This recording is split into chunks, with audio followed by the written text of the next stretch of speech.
empresas que son todas gallegas. No, no. Hay varios, sí.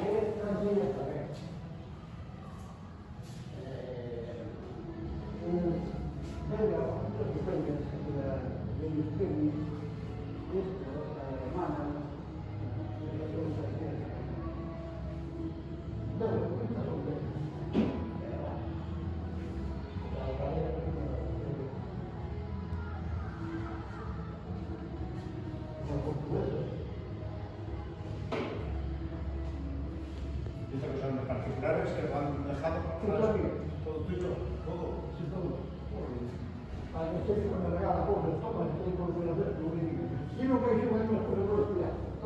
¿Dónde lo tienes metido normalmente? Tengo el caso de París. No, no tengo entrado en la habitación. Sí, sí, yo lo creo. Desde todo, libros, coches, Sí, de todo. Ya no te pregunto desde cuándo llegas conociendo, porque no, conociendo esto no se conocía. No, no, no.